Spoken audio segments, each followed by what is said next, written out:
আসসালামু আলাইকুম ভিউয়ার্স, আপনারা দেখতে পাররা এটা হচ্ছে আমরা জামিরগির টাওয়ার। তো এই টাওয়ার দুইটা ব্যাটারি যেটারে আমরা ব্যাকআপ নামে পরিচিত। তো এই টাওয়ার থেকে দুইটা ব্যাকআপ চুরি করা হয়েছে। সম্পূর্ণ আপনারা দেখাই আর আমরা লগে এইরকম দুশ্মনী আমরা নেটটাও চালাইবার দিতা না মানুষে। তো সম্মানিত ভিউয়ার্স, আপনারা দেখতে পাররা ওই দোকা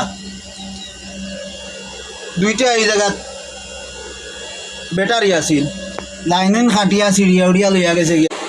তো খুব কষ্ট পাইলাম এখান শুনিয়া, মানে কষ্ট লাগার কথা।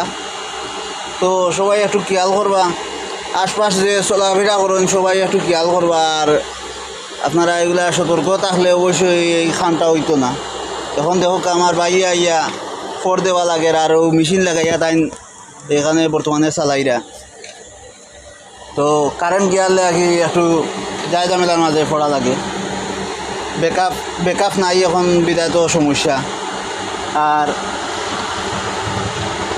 ভাই এই কামটা করিয়া তোমার ফায়দাটা কি তৈল ভাই? বিনা পরিশ্রমে 2টা টাকা পাইলাই, কিন্তু ক্ষতিটা তো আমরা রইল। আর আমার অনুরোধ রইব যে গ্রামীণ কোম্পানিরে যে একটু তাড়াতাড়ি এইটা ব্যাকআপটা ঠিক করে দেওয়ার লাগে। আমার আর কোনটা খোয়ার মতো নাই। যদি আমার সামর্থ্য থাকতো ইনশাল্লাহ আমি লাগাই দিলাম। মনে এই সামর্থ্যটাও আমার না। গ্রামীণ কোম্পানিরে আমি একটা কইতাম চাই আর যে এই জায়গাতে একটা ক্যামেরা লাগাইলে অনেক ভালো হইতো। সিসি ক্যামেরা লাগাইলে যে সে চুরি করে না করে আমরা ধরতাম পারতাম। তো ওইটা একটু খেয়াল করবা আপনারা, একটু ক্যামেরা এখানে সিসি ক্যামেরার ব্যবস্থা করবা। অনেক খুশি হইমু এই ব্যাপারটা করলে। তো ভালো থাকবা, সুস্থ থাকবা। খুদা হাফিজ, আসসালামু আলাইকুম।